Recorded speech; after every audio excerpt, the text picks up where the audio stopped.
दोस्तों, रोज़ की तरह आनंद लिखनी ब्लॉग में सबका स्वागत है। सबकी मंगल भविष्य की कामना के साथ आज प्रेरणादायक विचारों में आनंद लिखनी ब्लॉग के माध्यम से दोस्तों मैं आज बंधन से मुक्ति का मार्ग हमारे जीवन में क्या है। हम अनेक प्रकार के सांसारिक बंधनों में पड़े रहते हैं, उससे हम कैसे अपने जीवन को छुटकारा पा सकते हैं। अज्ञान रूपी अंधकार से ज्ञान रूपी प्रकाश के संचार से और सुख दुख और ज्ञान अविद्या और विद्या के बीच की श्रृंखला को हम कैसे इसके सार को जान सकते हैं और बंधनों से मुक्ति का मार्ग क्या है, इसके बारे में अपने विचार व्यक्त करना चाहता हूँ। दोस्तों, जीव दोस्तों जब तक अज्ञान के बंधन में, माया के बंधन में रहता है, तब तक वह सुख व दुख व कर्म संस्कारों के बंधन में है। हमारे शास्त्रों में, हमारे साहित्य में, हमारे दर्शन में इस प्रकार की मानव चिंतन की विचारधाराओं का समावेश किया गया है। तो हम अपने बंधनों से मुक्ति की प्राप्ति कैसे कर सकते हैं। स्वभावतः दोस्तों जो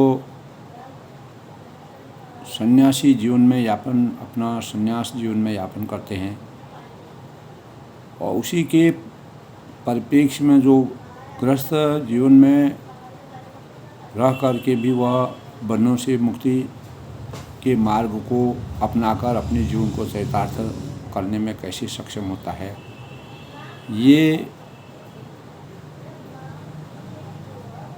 विचार हमारे अंतःकरण में बार बार आखिर बंधनों से मुक्ति का कारण क्या है और कैसे हम बंधनों से मुक्ति की प्राप्ति कर सकते हैं। तो माया के बंधन में तब तक वह और सुख दुख व कर्म संस्कारों के बंधन में, बंधन से मुक्ति का मार्ग क्या है। जो बंधन अज्ञान से उपजा है उसका नाश निश्चित ही ज्ञान से संभव होता है, क्योंकि अज्ञान का नाश ज्ञान से ही संभव है।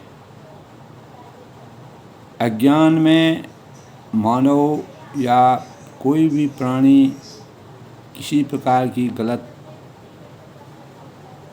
कार्य को करने के लिए समर्थवान हो जाता है, क्योंकि अज्ञान वश वह कार्य को करने में किसी प्रकार के बुद्धि विद्या विवेक के अभाव में, जब ज्ञान नहीं होता है तो बुद्धि और विद्या और विवेक का प्रादुर्भाव नहीं होता है। तो अज्ञान का नाश ज्ञान से ही संभव है, क्योंकि अविद्या का नाश विद्या से ही संभव है। तो इस अविद्या अज्ञान माया के बंधन से मुक्ति हेतु विविध हमारे जो शास्त्र हैं, हमारे संस्कार हैं, हमारे वेद हैं, धर्मशास्त्रों में और हमारे जो प्रबुद्ध विद्वान लोग हैं, समाज सेवी हैं और योगी हैं, ऋषि हैं, मुनि हैं, तो विविध मार्ग उन्होंने हमको ज्ञान से मुक्ति कैसे हम माया के बंधनों से मुक्ति प्राप्त कर सकते हैं। तो आचार्य शंकर ने इस हेतु दोस्तों साधन चतुष्टय का प्रतिपादन मानव जीवन के लिए किया है। जब हम साधन चतुष्टय का अध्ययन करते हैं, जो कि जिसकी विचारधारा है दोस्तों नित्यानित्य, नित्य अनित्य वस्तु विवेक, अर्थात साधक को नित्य और अनित्य वस्तुओं में भेद करने का विवेक होना बहुत जरूरी है। जब हमको नित्य और अनित्य के बीच जो भेद होता है उसके बारे में हमारा विवेक जागेगा तो निश्चित ही हम मुक्ति प्राप्त कर सकते हैं, बंधनों से मुक्ति प्राप्त कर सकते हैं। और उसके लिए हमको विवेक की आवश्यकता है। दूसरा साधन है दोस्तों, इहा मूत्र फल भोग। इहा मूत्र फल भोग यानी विराग अर्थात साधन को लौकिक और पारलौकिक भोगों की कामना का परित्याग करना चाहिए। और इसी का तीसरा साधन उन्होंने बताया कि समदमादि साधन यानी संपत्ति साधक को मन संयम, इंद्रिय संयम आदि का अभ्यास करना चाहिए। जब मन में संयम होगा, इंद्रियों में संयम होगा, तो हम अनेक प्रकार के इंद्रियगत दोषों से विरक्ति पा सकते हैं, अपने जीवन को सार्थक बना सकते हैं। तो इंद्रियगत संयम आदि का अभ्यास करना और शास्त्रों के प्रति हमारी जो सदा भाव होने चाहिए, शास्त्रों का स्वाध्याय करना चाहिए। और चौथा साधन है दोस्तों मुमुक्षुत्व अर्थात साधक में मोक्ष प्राप्त करने का दृढ़ संकल्प होना चाहिए। अब मोक्ष प्राप्ति हमें कैसे प्राप्त हो सकती है? परमात्मा मर्यादा पुरुषोत्तम भगवान राम जी के सानिध्य में अनेक पापी थे, परेशान आत्माएं थीं, राक्षस थे, जिन्होंने भी उनके द्वारा मुक्ति प्राप्त की और मोक्ष की प्राप्ति उनको हुई। क्योंकि मानव इस सृष्टि की संरचना को हमेशा विराजमान रखने के लिए, सृष्टि की संरचना को बनाए रखने के लिए मर्यादा पुरुषोत्तम भगवान राम जी अपने हाथों जितने भी आत्माओं को धर्म की स्थापना के लिए उनका अंत किया, तो उनको मोक्ष प्राप्त करके इस संसार के भवबंधनों के से मुक्ति प्राप्त की। तो जो साधक इन चार साधनों से युक्त होता है, उसे किसी ऐसे सद्गुरु के चरणों में शरण लेनी चाहिए। क्योंकि गुरु बिन ज्ञान कहाँ ते पाऊँ, बिना गुरु के ज्ञान की दिशा का मार्ग संभव नहीं। हम अज्ञान रूपी अंधकार से ज्ञान रूपी प्रकाश की तरफ अग्रसर होना चाहते हैं, अविद्या से विद्या की तरफ जाना चाहते हैं। तो ज्ञान की पराकाष्ठा को परिमार्जित करने के लिए हमें सद्गुरु के चरणों में शरण लेना अति आवश्यक है। तो जिन्हें ब्रह्म ज्ञान की अनुभूति हो चुकी हो दोस्तों, वही गुरु के सही मानक हैं। गुरु के साथ साधक को श्रवण है, मनन, इन चीज़ों का हमेशा ध्यान रखना चाहिए। जो भी बात कहते हैं उनका श्रवण करना, उसको अपने अंतर्मन में मनन करना और निधि ध्यासन की प्रणाली का सहारा लेना। गुरु के उपदेशों को सुनने को श्रवण कहा जाता है और उनके उपदेशों का तार्किक दृष्टि से विचार करने को मनन कहते हैं। हम उनके कहे हुए विचारों का किस प्रकार से अपने अंतःकरण में मनन करते हैं, उसका रोज़ अपने दैनिक जीवन में, अपने जीवन में उसको चरितार्थ करते हैं। और सत्य पर निरंतर ध्यान रखना ही निधि ध्यासन है। सत्य की पराकाष्ठा को हमेशा बनाए रखना, कितनी परेशानी आने पर। और हम सत्य की में अनेक बार परीक्षाएं हमारी होती हैं। हमको कोई गलत बात बोल देता है, हम मार्ग में जा रहे होते हैं कोई हमारे से अशिष्टाचार से बात करता है या गलत बात बोल देता है, तो हमें अपने वास्तविकता को वहाँ पर खोना नहीं चाहिए और वहीं पर हमको सहनशक्ति और किसी प्रकार का द्वेष, क्रोध नहीं करना चाहिए। उसको अपने अंतर्मन में नहीं रखना चाहिए और किसी प्रकार के और ऐसी परिस्थिति में हमें जो है अंतरात्मा से सुख की अनुभूति करनी चाहिए, क्योंकि यह हमारा परीक्षा का स्थल होता है। तो इन प्रक्रियाओं से गुजरने के बाद साधक के पूर्व संचित जो संस्कार होते हैं दोस्तों, वह नष्ट हो जाते हैं, जिससे ब्रह्म की सत्यता में उसे अटल विश्वास हो जाता है। परमात्मा हमारी जगह जगह पर परीक्षा लेते हैं। वह परीक्षा हमारी ऐसे जगह पर होती है, ऐसे समय पर होती है जब हम अपनी इंद्रियों में यानी हम किसी न किसी वेदना से परेशान रहते हैं। तो ऐसी वेदना में हमारी परीक्षा भगवान लेते हैं। तो उसमें हम अपनी इंद्रियों को, अपने संयम को, अपनी विचारधारा को, अपनी सत्यता को और अपने मनन करने की शक्ति और श्रवण करने की शक्ति को कहाँ तक सहन किया, इस चीज़ का हमको ध्यान रखना चाहिए। तो अगर हमको इसमें वह कितना भी कोई गलत कर रहा है, उसमें अगर हम सुख की अनुभूति या खुशी या समान भाव से आगे बढ़ते रहते हैं, उसको ध्यान नहीं देते हैं, तो यही हमारी परीक्षा का सबसे बड़ा भाव होता है। तो यही दोस्तों, इस प्रक्रिया से गुजरने के बाद साधक के पूर्व जो संचित संस्कार होते हैं वह पूर्ण तरह नष्ट हो जाते हैं, क्योंकि परमात्मा के द्वारा किसी न किसी रूप में हमारी दी हुई परीक्षा में हम सफल खरे उतरते हैं, जिससे ब्रह्म की सत्यता में उसे अटल विश्वास हो जाता है और तब माया अज्ञान के बंधन से मुक्त होते ही उसे अपने वास्तविक सच्चित और आनंद स्वरूप का बोध हमें होने लगता है। तो ब्रह्म साक्षात्कार कर लेता और फिर स्वयं वह अपने अंतःकरण में इन बातों को कहता है कि अहम ब्रह्मास्मि,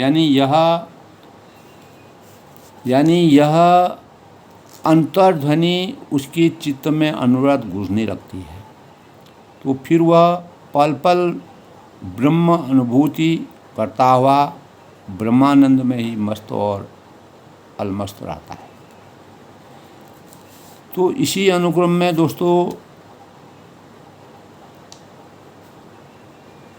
मानसकार कहते हैं कि सोहम अस्मि इति वृत्ति अखंडा, सोहम अस्मि इति वृत्ति अखंडा, दीपशिखा सोई परम प्रचंडा, आत्म अनुभव सुख सुप्रकाशा, तव भव मूल भेद भ्रमनाशा, प्रबल अविद्या कर परिवारा, मोह आदि तम मिटई अपारा, तब सोई बुद्धि पाई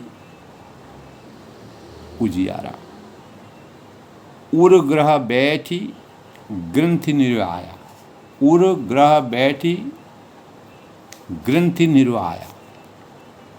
अर्थात कहने का तात्पर्य है कि सोहम अस्मि, वह ब्रह्म मैं हूँ और वह जो अखंड वृत्ति है वही उस ज्ञान दीपक की परम प्रचंड दीपशिखा की लौ है। तो दोस्तों इस प्रकार आत्म अनुभव के सुख का सुंदर प्रकाश फैलता है, तब संसार के मूल भेद रूपी भ्रम का हमेशा के लिए संशयों का हमारे जीवन से अंत हो जाता है और महान बलवती अविद्या के परिवार मोह आदि का अपार अंधकार हमेशा के लिए मिट जाता है। जो हमारे अंतःकरण में बैठा रहता है, हमें संशय होता है, अज्ञानता होती है और हमारे विचारों में अनेक प्रकार की भ्रामक चीज़ें होती हैं, वो हमेशा के लिए समाप्त हो जाती हैं।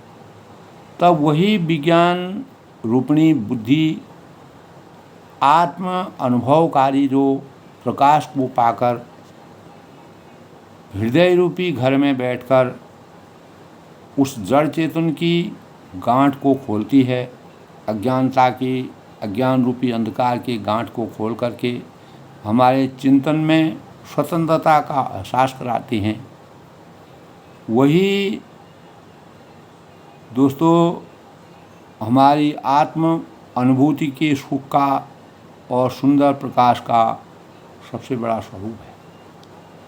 तो हम ऐसे में अपने जीवन को बंधनों से मुक्ति का एहसास करते हैं।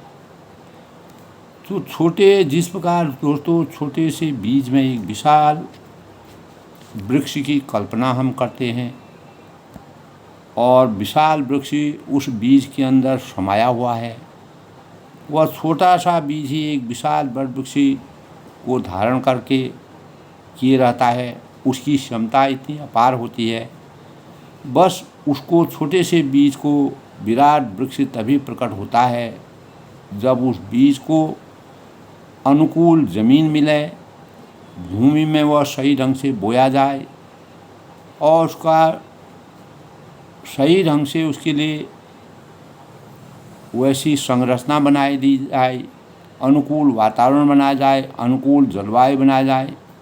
तो जैसे ही वह इस सुंदर से वातावरण परिवेश में अपनी प्रखरता को अंकुरित करेगा, तो देखते ही देखते एक नन्हा सा अंकुर निकलेगा। उसी अंकुर के माध्यम से विशाल वृक्ष के रूप में खड़ा हो जाता है। यही हमारे सोच की, हमारे समझ की और हमारे विचारों की परिकल्पना है। तो दोस्तों उसी प्रकार हर जीव में, हर प्राणी में ब्रह्म का बीज, ब्रह्म का अंश और जप है, तप है, योग है, ध्यान है, ज्ञान की उर्वरक भूमि। जिस प्रकार हमने बीज को उर्वरक भूमि से संचित किया, उसमें अनेक प्रकार के तत्व डाले, जल से उसको सिंचित करते रहे और उसका समय समय पर उसका अच्छी प्रकार से पालन पोषण करते रहे, तो अनुकूल जलवायु पाते ही वही जीव, जिस प्रकार वह बीज एक विराट वृक्ष के रूप में परिवर्तित हो जाता है, अपना रूप धारण कर लेता है, उसी प्रकार एक मानव इस संसार के बंधन से मुक्ति प्राप्त करके नर से नारायण व मानव से माधव बनने की उच्चतम शिखर तक पहुँचने में कामयाब हो जाता है। दोस्तों हम अपने जीवन में अगर इस प्रकार के विचारधाराओं को लाएं, अपने जीवन को इस प्रकार से शुचिता के भावों से आगे बढ़ाने के भाव रखें, तो निश्चित ही हम शिखर को छूने में हमारा समय नहीं लगेगा और हर हालत में हमको इच्छा अनुकूल फलों की प्राप्ति निसंदेह प्राप्त होगी।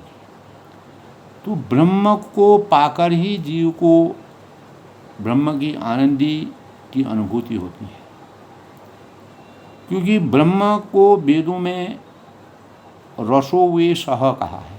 रसो वे सह यानी कहा है, अर्थात ईश्वर या ब्रह्म रस यानी आनंद का स्वरूप है और परमात्मा में सुख का सागर विराजमान है और वही सुख की सागर से हमारी उत्पत्ति हुई है। जिस वस्तु की जहाँ से उत्पत्ति होती है दोस्तों, उसी प्रकार उसे मिलकर उस उद्गम स्थल को पाकर, छूकर, मिलकर उसे अपार सुख का अनुभव होता है और वह अपने अंतःकरण में अनेक प्रकार की भवबंधनों से मुक्ति पाने में सक्षमता हासिल करता है। जिस प्रकार दोस्तों दीपक की लौ में जो अग्नि है, जो प्रकाश है, वह सूरज का ही अंश है।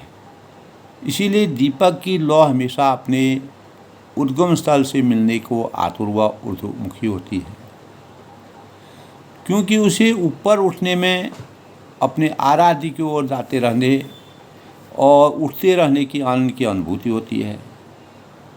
तो एक होनहार जो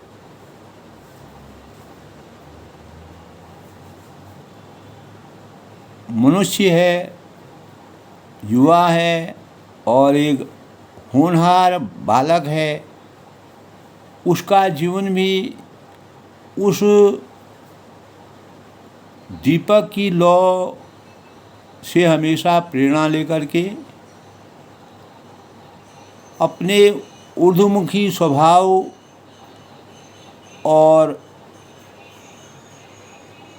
भावों से आनंद की अनुभूति प्राप्त करने का लक्ष्य पा सकता है। तो जल की उत्पत्ति सागर से जिस प्रकार होती है दोस्तों, उसी प्रकार नदियाँ हम देखते हैं स्वभावतः समुद्र की ओर दौड़ती हैं। कोई भी नदी है वो अपना उसका स्वयं का अस्तित्व नहीं होता है, उसका अस्तित्व अंततोगत्वा समुद्र में होता है। उसी प्रकार एक मानव के अस्तित्व का ज्ञान रूपी प्रकाश में मानव का अस्तित्व छुपा रहता है। जहाँ ज्ञान का भंडार होता है, वहीं से मनुष्य अपने जीवन को चरितार्थ करने में समर्थवान होता है। क्योंकि जल की हर बूंद जिस प्रकार अपने उद्गम, अपने आराध्य की ओर दौड़ने भागते हुए अपार समुद्र की संरचना करने में सक्षम हो जाता है। एक एक बूंद करके समुद्र की संरचना होती है और जो अपना विशाल रूप रख कर लेकर के इस संसार के भवबंधनों से मुक्ति की प्राप्ति का आसास को होता है। तो दोस्तों हमें भी गुरु ज्ञान और सत्संग, ध्यान, जप आदि साधनों के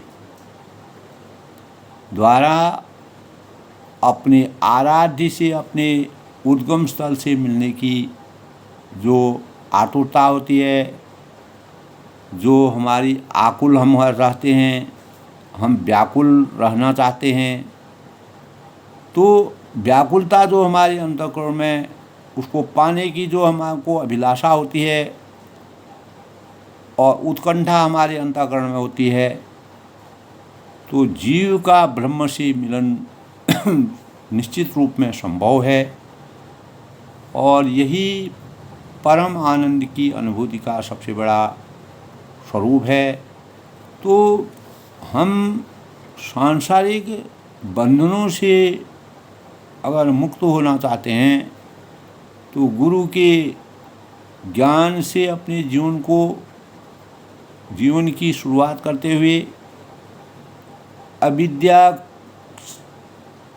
को हमेशा समाप्त करते हुए असत्य को अपने जीवन में हमेशा के लिए भुलाकर ज्ञान, सत्य और लक्ष्यों की प्राप्ति की ओर अपने जीवन को अग्रसित करने से ही हम अनेक प्रकार के सांसारिक, हम किसी भी जीवन में रहें, सन्यासी जीवन में रहें, विद्यार्थी जीवन में रहें, गृहस्थ जीवन में रहें, तो हर प्रकार के जीवन में, हर प्रकार के आश्रम में हम अपने जीवन को चरितार्थ कर सकते हैं और जो इस संसार से भवमुक्ति के बंधन से हम हमेशा छुटकारा पा सकते हैं। मात्र हमें अपने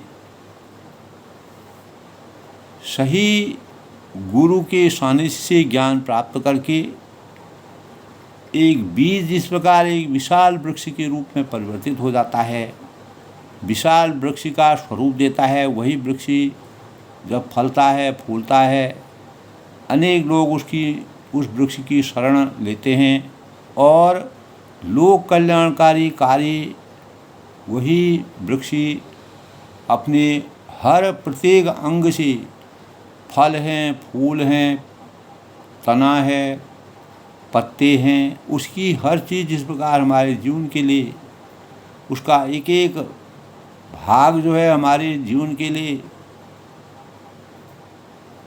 लोक कल्याणकारी कार्य करने के लिए जो कार्य करता है, वही मानव के अंतःकरण में अगर उस प्रकार का ज्ञान लोक कल्याणकारी कार्य करने की क्षमता का संचार हो तो निश्चित ही हम स्वयं को भवबंधन के कारकों से मुक्ति और छुटकारा पा करके ज्ञान के मार्ग से, विद्या के मार्ग से, भक्ति से, तप, जल, जप और दीपक की लौ की अग्नि के समान और सूर्य के प्रकाश के समान अपने जीवन को